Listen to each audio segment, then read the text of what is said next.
And the Oscar goes to No Other Land.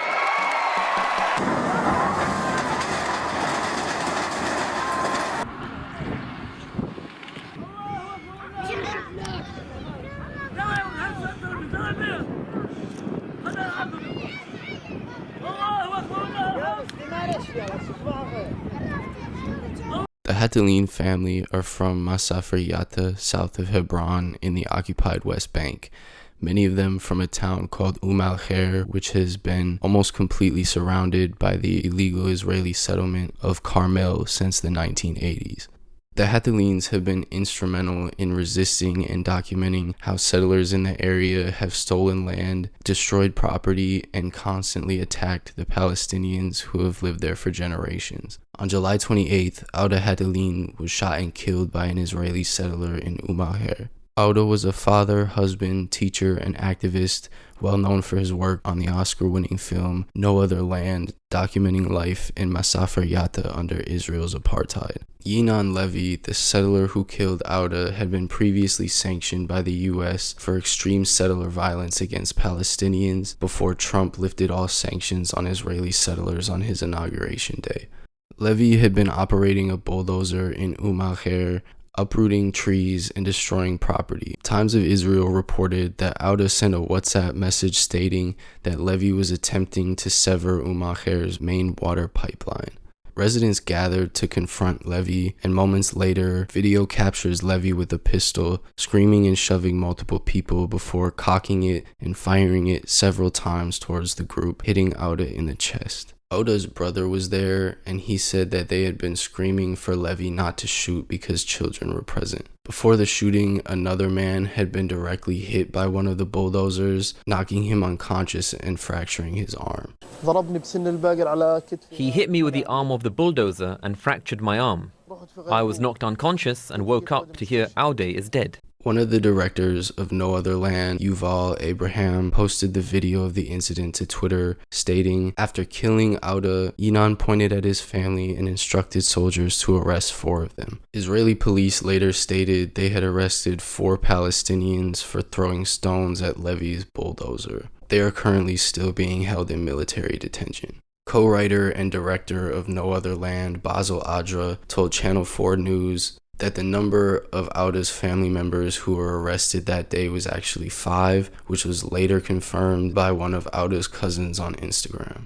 The Israeli army has kidnapped 17 family members of Auda Hathaleen. 9 of them are said to be released today, but each of them is fined 500 shekels, and they're banned from talking to each other for 60 days and from approaching the illegal settlement of Carmel, which was built on top of the village of Kher. Just a few days later, an Israeli judge ruled that Levy was acting in self-defense and released him on house arrest. And on August 1st, Judge Chavi Toker claimed that evidence gathered by investigators had strengthened Levy's claim that the bullet that killed Auda wasn't one of the bullets that he fired into the crowd on the 28th. And although the court barred him from contact with villagers of Kher for a month, Levy was captured driving his bulldozer through the streets of Kher exactly a week after Auda's killing. Exactly 1 week after he shot dead beloved civil resistor Auda Hathaleen, Yinon Levy is back in Kher, continuing the construction of settler homes, and drove his bulldozer directly through the village for all to see. The community is now forced to watch their killer free with literally no consequence. Israeli authorities have not returned Auda's body, and on July 31st, over 60 women in Kher began a hunger strike to demand that his body be returned. احنا مضربات نسوان 60 وحدة مضربات من يوم الخميس لحد الآن لحتى يفرج عن جثمان الشهيد عودة يطلع ياخذ جنازة تليق بمقامه. أنا فاطمة الهذلين من أم الخير، نسيبت العودة أم زوجته، مش بس أم زوجته، أنا زي أم، يعني أنا من لما عودة انولد وهو ولادي زي الأخوان إخوان. Israeli authorities have stated that they will only return his remains if his family agrees to terms including burying Auda at night and in a nearby city instead of his hometown, in a clear attempt to suppress the impact that Auda's life and death have had and to minimize the blowback that has been building since his killing. In January of 2022, Solomon Hathaleens, 73-year-old uncle of Tariq and Auda, was deliberately struck and killed by an Israeli tow truck. He was a Nakba survivor and, like many members of his family, was a cornerstone of the community and resistance to the occupation. After he was killed, over 15,000 Palestinians attended his funeral in a show of solidarity and humanity that the occupation obviously fears will happen again with Auda's funeral. In the 48 hours after Auda's killing, at least 30 Palestinians across the West Bank were taken by the IDF, including those members of his family and multiple former prisoners who had been released in a prisoner exchange earlier this year. Since October 7, 2023, at least 1,011 Palestinians have been killed in the West Bank by settlers of the IDF. According to Middle East Monitor, at least 10,000 Palestinians from the West Bank alone are currently in Israeli military prisons. On July 31st, The Guardian reported that 16-year-old Palestinian-American Mohammed Ibrahim has been held in Israeli prison for over 5 months after being taken from his family's home in Silwad in the occupied West Bank on suspicion of throwing stones. In his 5 months in detention, he has developed scabies, and his father has been told by U.S. Embassy staff that Mohammed appears to have lost up to 26 pounds. He was 15 when he was arrested and spent his 16th birthday in Megiddo prison. Khalid Hammad's 17-year-old son, Walid, died in Israeli Megiddo prison. Walid was healthy and athletic before his September arrest during his trial. Khalid noticed his son worsening health and learned from released detainees about his condition in prison. A fellow prisoner told me Walid was weak but stable. 2 days before his death, I learned that he was infected with a new virus in Megiddo prison and fever, and later we found out that he had passed away.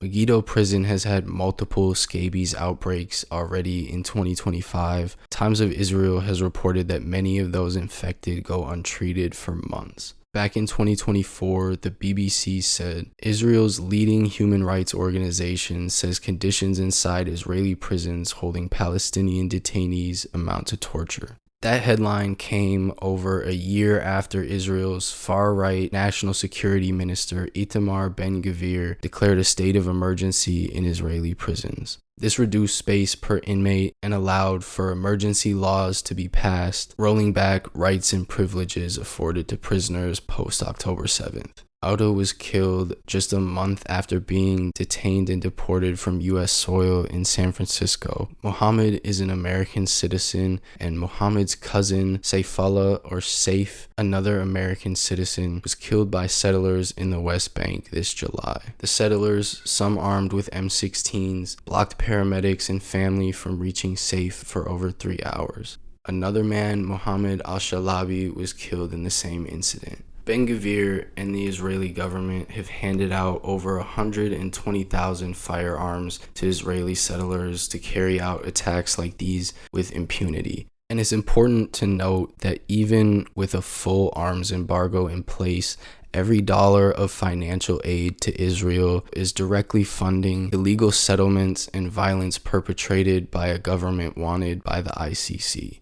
On August 4th, the IDF killed 33-year-old Yusuf Imad Ibrahim al-Amer, shooting and then arresting another 21-year-old Palestinian man who was with him. On the same day, at least 15 Palestinians were abducted across the West Bank. This spring, Defense Minister Israel Katz confirmed plans for 22 new illegal settlements where settlers like Levy will bulldoze homes to build over land stolen from Auda, Saif, Mohammed al-Shalabi, and thousands of others. As more land is being stolen every day, Republican Speaker of the House Mike Johnson decided to take a trip to an infamous settlement in the West Bank, where he gave a speech declaring Judea and Samaria were promised to the Jewish people before taking pictures inside the Al-Ibrahimi Mosque, the site of a settler terrorist massacre of 29 Palestinians in 1994. Israeli authorities have confirmed that they will meet next Wednesday to discuss annexing another 3,000 acres of Palestinian territory from the West Bank, strategically splitting the remaining Palestinian land in half.